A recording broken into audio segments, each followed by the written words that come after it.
Hi, it's Martyn Sadler here, the editor of League Express, and we've got a discussion today with Tim Butcher, one of the two co-writers of the Rugby League Yearbook that we produce at League Publications. Welcome, Tim. It's a real pleasure to see you again. You're based in France these days, which, it was a great judgment you made moving over there, wasn't it? Bearing in mind what's happening in French Rugby League at the moment, with two clubs in Super League and maybe a World Cup coming up. You're in just the right place.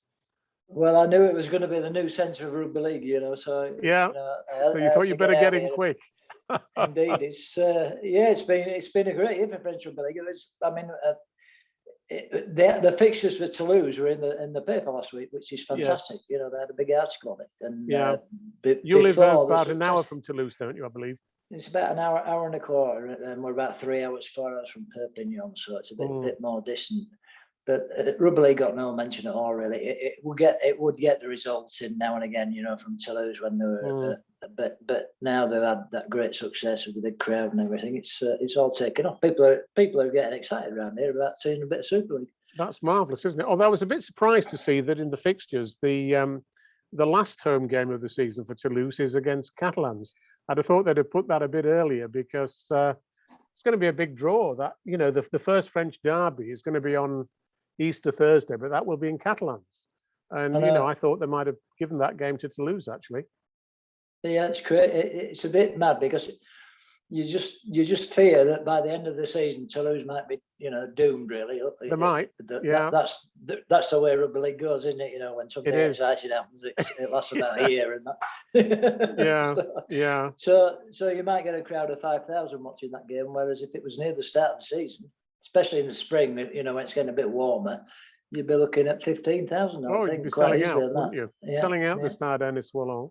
But anyway, we want to start today by talking about the yearbook because the new yearbook has just been published, and as I say, you and Danny Spencer have written it, and Danny's designed it as well, of course. And it's another fantastic publication. It's you started doing this in 1996, Tim, and could you possibly have thought back then when you first had the idea that you'd condemned yourself to doing it year after year after year for 26 years? It's an amazing achievement. You deserve enormous credit. Indeed. I don't know how long I'm going to keep going, maybe 50, 60 years, and then I might have to hand it over to somebody else. Well, one of your three sons, perhaps. yeah, that's a possibility. Yeah. That's a possibility. Yeah, it's been great.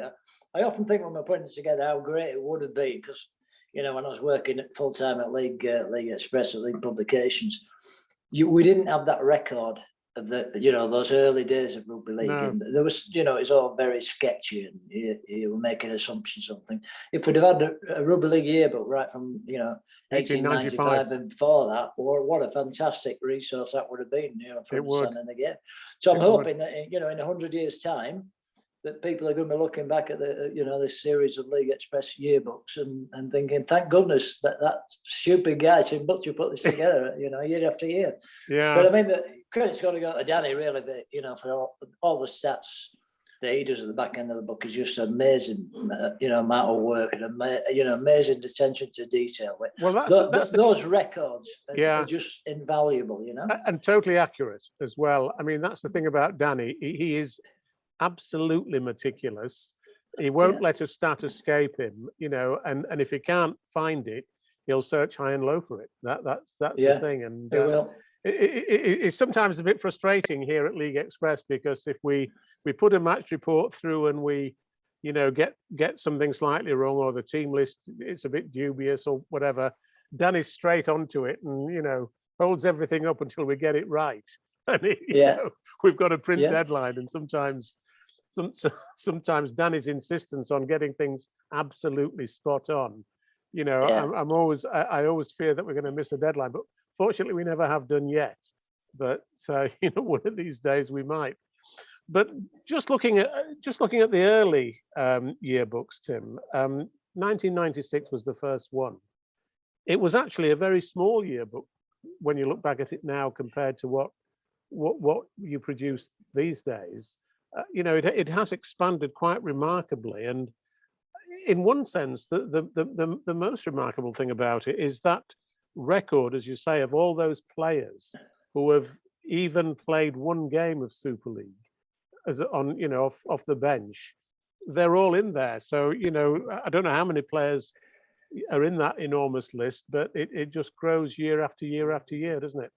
Yeah, well, if you want to test your rugby league memory, try and remember what all those players look like. Yeah, I often do it. There's people in there whose name I reckon I just cannot put a face to, and then when you find them on somewhere on the internet and you see them, you recognise them, But I mean, it's just an amazing number of players who played this game.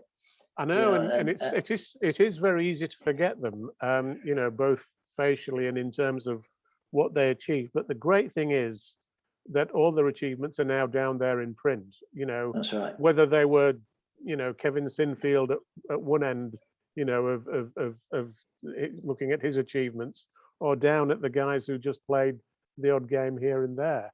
And in fact, we actually had one player who retired this year, Matt Cook, who has played for several clubs, but playing his final season for Widnes, which wasn't in Super League, in fact. But we actually had a very interesting email from Matt's girlfriend, who they were giving a party for Matt to celebrate his retirement, and she asked us whether we could let him have yearbooks from every year of his career, so that his whole career he'd have a personal record of it. And we were fortunately able to do that, because we still had 1 or 2 yearbooks left from the years. I think there's now probably 1 year where we don't have any left. But it's great that a player should want to mark his career in that sort of way, I think. That's fabulous, isn't it? And I can picture Matt Cook. Don't worry about that. I can remember what he looks like. Yeah. Well, the funny thing about him was that I remember him right at the start of his career, because he was one of those guys who came from the south of England. And I remember having a discussion with his father right at the start of his career, asking him, why he played rugby league, because I think he played for Saracens, if I remember rightly, in their academy. And he was saying that Matt had always fancied to go at rugby league and so on, and it's just great to see his career pan out over the years, and eventually come to its end. It's and good luck to him in retirement. But the book just allows you to trace somebody's career right through. For anybody whose whole career began on or after 1996 in the United Kingdom, their career is there. All and that's not just in Super League, of course. It's in every other semi-professional competition, the Championship and League One, as they now are. It's a remarkable record. Yeah, it's been. In 1996, we had very limited ambition, really. And we had to produce that book, and we had to produce it at the end of the season. We didn't think about doing it until after the season finished. And you were on tour in New Zealand, weren't you? Myself and Graham Clare were the editors then, and we actually wrote it in our hotel rooms. Yes. And in Malcolm Andrews' flat in Australia, and then we had 3 weeks in New Zealand covering the tour there. Yeah. And it was written there, so it was done on the hoof, really. Yeah. Well, it doesn't show it. It doesn't show it. It's still a great publication, and as I say, I think rugby league as a whole can be very thankful to you for what you've done. Just looking at this year's yearbook and contrasting it, I suppose, with last year's. In 2020, we thought that you probably wouldn't have much to write about, really, last year, until the game started going again. And this year it looked in equal sort of danger, but I'm glad to say this year's yearbook is quite a bit bigger than last year's. There were more rounds, but to be honest, the past 3 years have been a bit of it's been very difficult because of the changing COVID situation and all that, and games being cancelled. But it also gives a chance to put it into context what rugby league and how COVID affected rugby league. And I think, look, in 10 years' time, people will look back, hopefully when COVID is a busted flush, and think, blimey, that's right, that's what did happen in that season.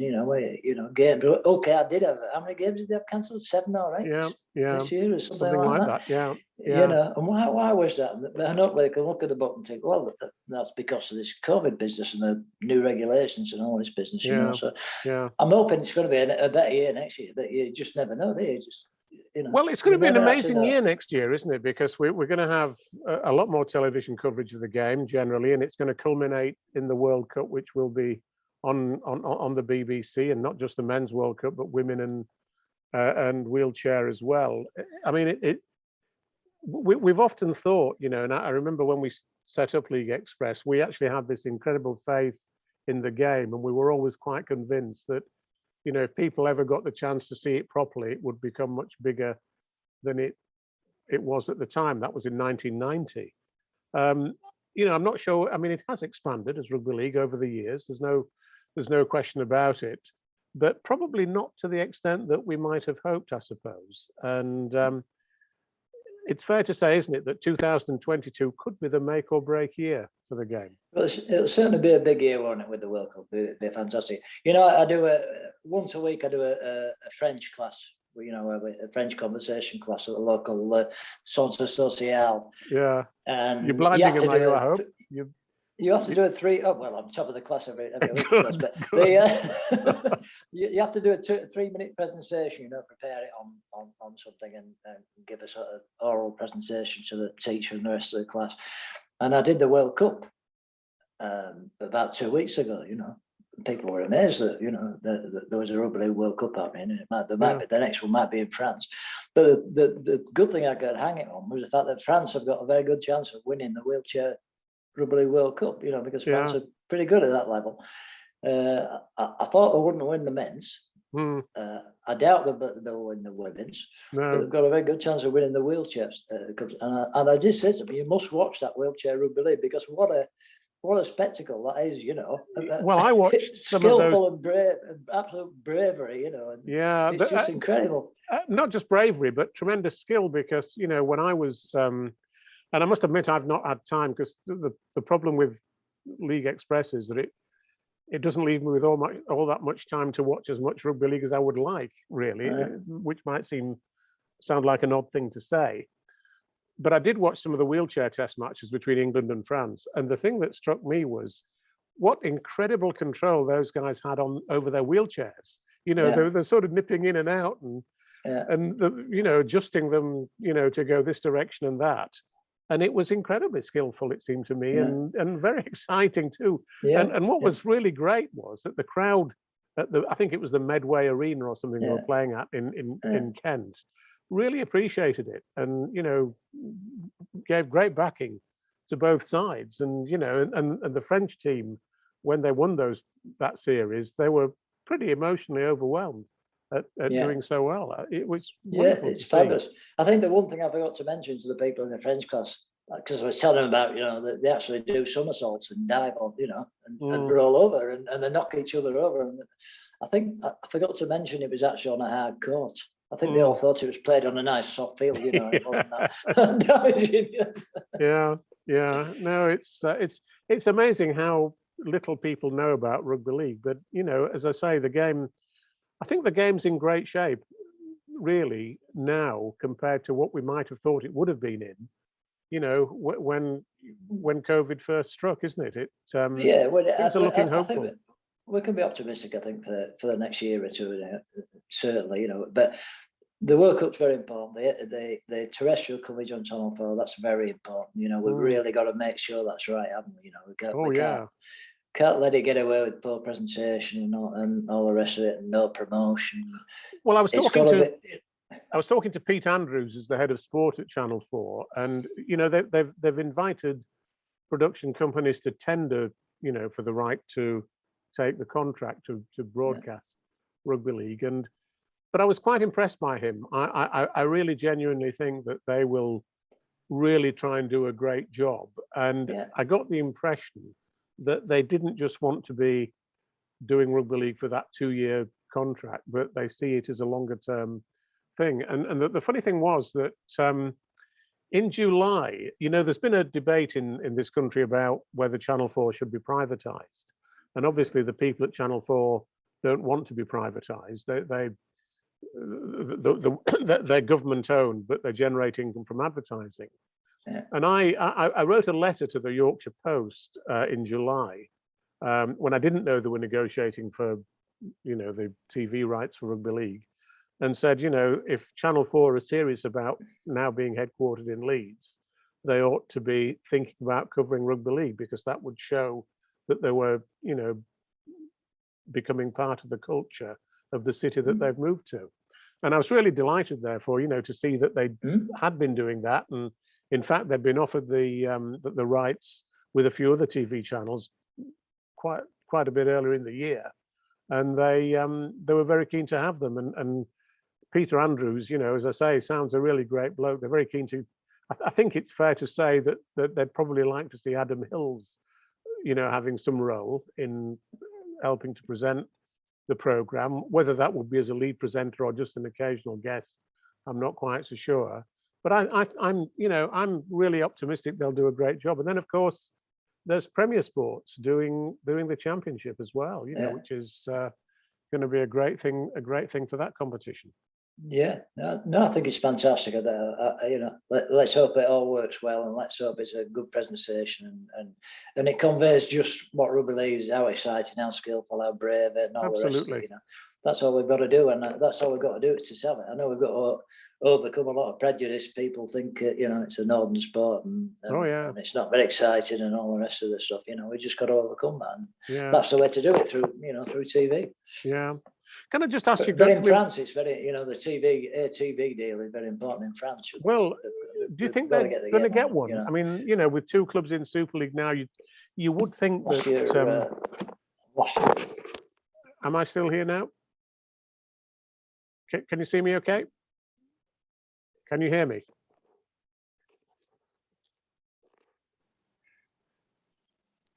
Yes, in France, of course, with two clubs in Super League, you would hope that a TV channel would come on board, and it would be fantastic, wouldn't it, if that happened?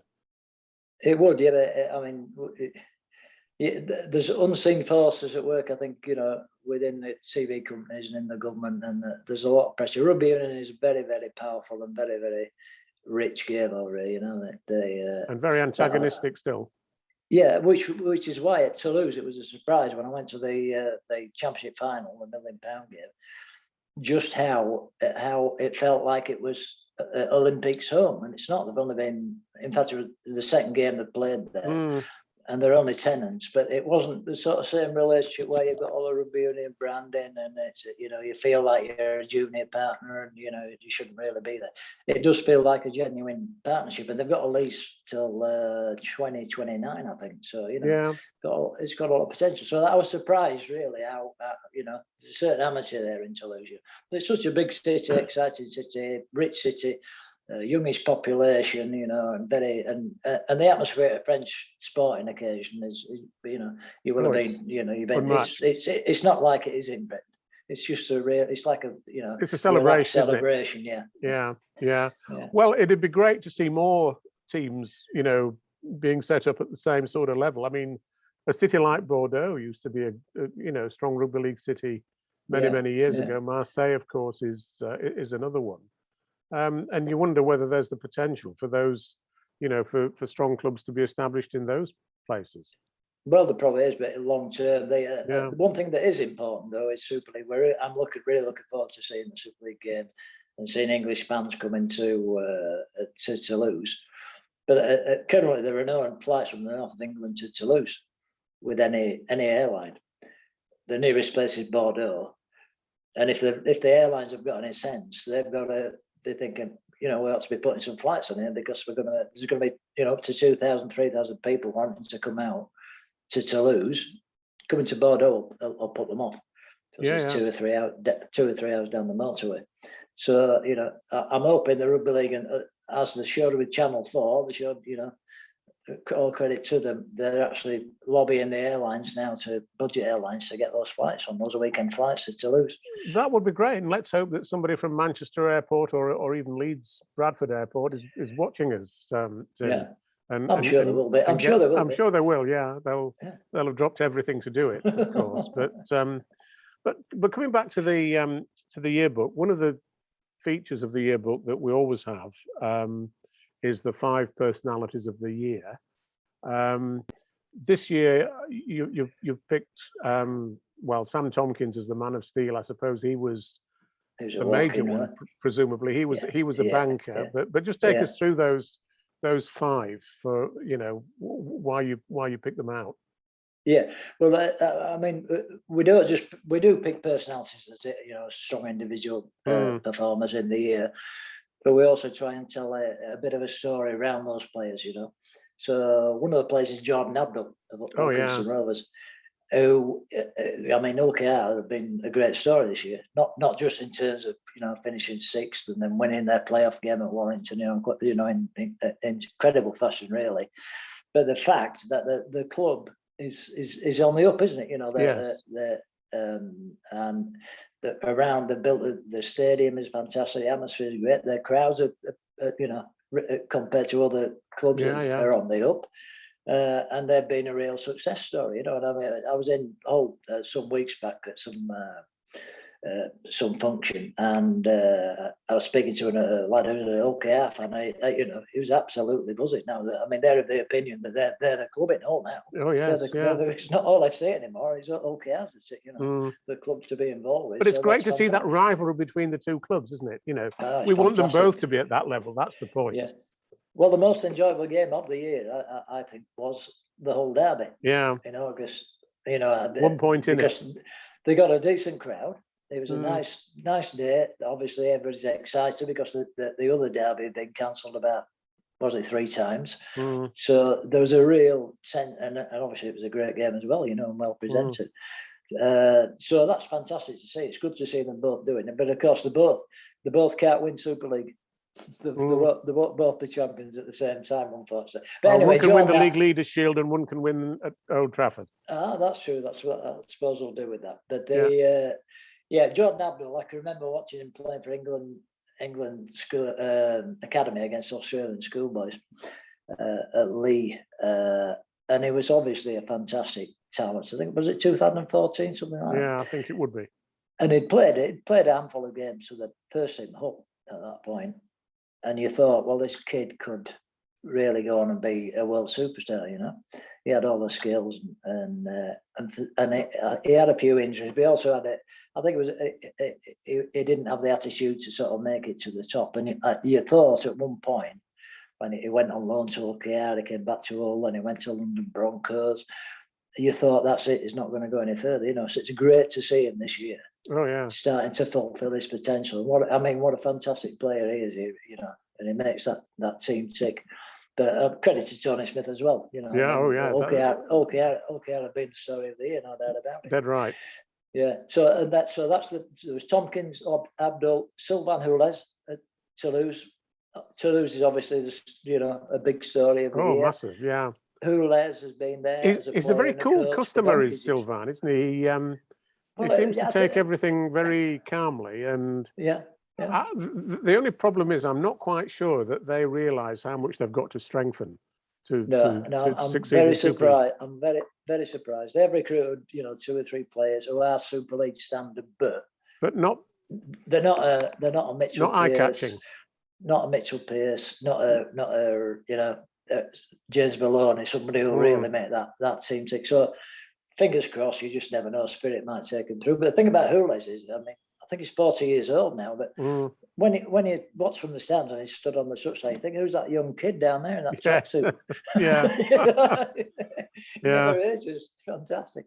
So, the credit to him, fantastic. So it was a great story, and, good. It's good for rugby league globally, not just for rugby league in France. That's one thing we've got to remember, It's great for France, but it's great. Absolutely. To have a strong rugby league in France will be good for rugby league in Britain. Yeah. So, and then we had to tell the St. Helens story, of course. They've been, outstanding this year. They're absolutely fantastic side. So Kevin Nagama was the player we could have chosen, quite a few players. Yeah. But we hung on Kevin Nagama because he's been there 3 years and he's won 3 grand final rings. And he signed off winning the Harry Sunderland Trophy. Absolutely amazing.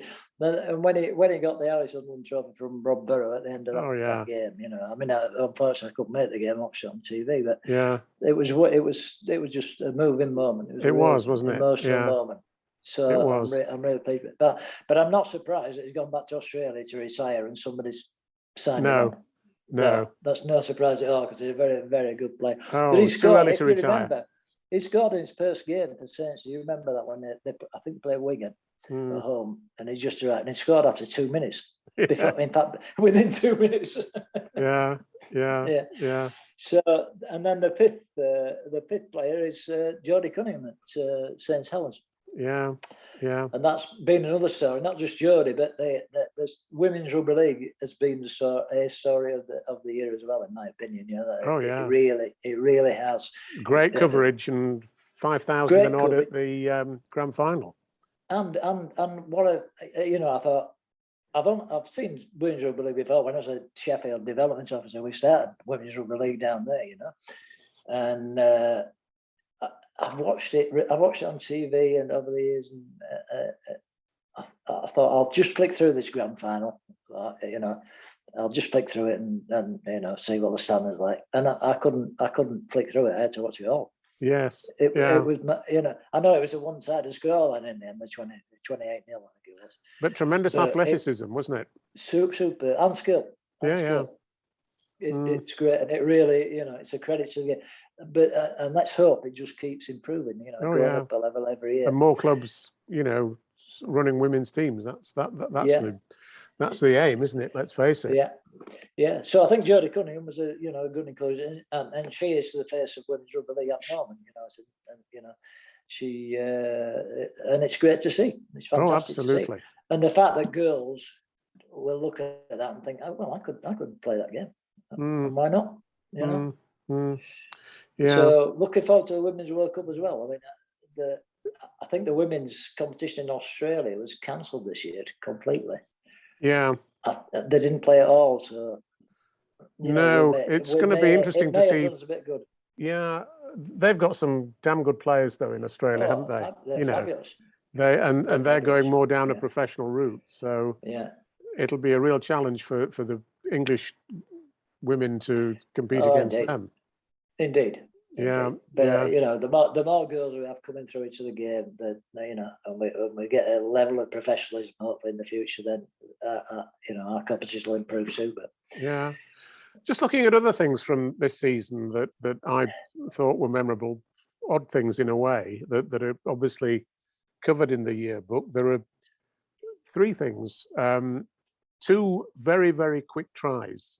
Obviously won by Ben Crooks after 7 seconds against Huddersfield Giants. And then this young man who played for Castleford as a 17-year-old made his debut, Jason Gary, and scored a try in the first minute, which was a spectacular try. I don't know if you remember that one, but if you were watching it, absolutely brilliant. And funnily enough, he is a pupil at the most exclusive private school in Yorkshire at Queen Ethelburga's College, which is very near to where I live actually. And we actually had a walk around it a few days ago. Didn't see him though, unfortunately, but we sort of walked around the countryside in that part of North Yorkshire. But it's great to see. Apparently the school, the following morning, they had him up at the on stage at assembly, and sort of everybody giving him a great round of applause and so on. It was a great publicity for the game in that sort of unusual environment, I suppose, really. And then the other thing, the other little thing that is worth remembering about this year is Mason Leno's new goal kicking record, successive goal kicks.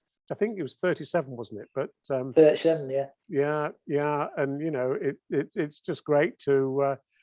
I mean, you and I both grew up in Wakefield, didn't we? And we'd be lying if we said we didn't have a soft spot for Wakefield Trinity, or probably more than a soft spot.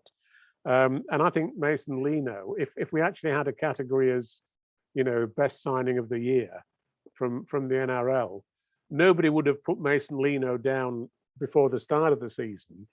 But at the end of the season, certainly, I think he's been a great signing for Wake. I think he has. I think he has. Not just as a goal kicker. Yeah, I can remember the start of the season. He couldn't kick a goal. He could miss. He could miss from anywhere. Yeah. And I was thinking that they've got to get a kicker. This guy can't kick, and then he goes and breaks a world record for consecutive kicks. But he's a good player. He's a good player. And, I think he's formed a great combination with Jacob Miller at Bellevue. Yeah. And going back to Gary, he's just one of some fantastic young players who have come through into the game this year. Absolutely. And in a sense, COVID has been probably a bit of a benefit in that some of the senior players have had missed him, so it's given a chance to some of the And I mean, Gary, is he 17? Gary, or was he? It was, yeah. Morgan Gannon at Leeds, 17-year-old playing. As a forward, actually, in the middle of the field. That's just incredible. Yeah. It's absolutely incredible. But just about every team has won at least one really good young player this year. The problem is, it's interesting. You talked earlier about Jordan Abdul and the fact that he was an outstanding youngster, but then the one or two hiccups that looked as though they might prevent him from being a real star, and he left Hull. Hull didn't want to retain him. And I always find that a bit worrying, that sort of thing, because, we get so many young players who come through, but then seem to be blocked from getting into first teams. Perhaps they're sent away to a Championship or League One club on dual registration or on loan or whatever. But, we don't seem great. We still see teams preferring to pay out big money for an NRL recruit rather than trusting their own players coming through their own system. And I find that a bit frustrating sometimes. And I've written, in League Express, Tim, that with the income from the broadcasting deal going down quite significantly, I think the clubs are getting something like 30% less money this year from that deal than this next year than compared to 2021. Surely it would be a good idea for them to cut down their expenditure in the easiest way they could cut it, which would be to reduce the overseas quota and spend less on, these big contracts they give to overseas players, and put more trust in young players that they're producing themselves. I don't know what your thoughts are on that. Well, I think this season just gone has proved that they can do that. Because I mean, look at all those youngsters at Leeds. And there really are some fabulous players among them. I mean, they've got the chance because of injury and COVID. That's how they got their first chance. But credit to Leeds, they've kept the place. They proved that they can play. And Wigan the same with Kai Pearce-Paul, who just came in because of suspension, probably took a really ice, I would think. But he proved himself. Took his chance. He's in there. It would have been easy for a coach to say, no, he's not quite ready, or we need to bring him in gently and all the rest of the stuff. But I'm a bit suspicious of him because, of course, he comes from the south of England. He came through the London Broncos academy. There's still a feeling among some people that you don't know how to play at the highest level unless you come from Wigan, St Helens, Leeds, or whatever. But fortunately, he's proved that that's ridiculous. Yeah. So I think you're right. I think cutting the quota and cutting the amount of money we spend on overseas players would not be a bad idea. Not be a bad idea at all. Catalans won't do it, but maybe everybody else will. Yeah. Well, it's great to talk, Tim, and I think we'll stop the recording at that stage. And hopefully people will enjoy this discussion. And good to see you too. Yeah, you're looking well, Martyn. Yeah, great. Okay, well, thanks, Tim, and I'll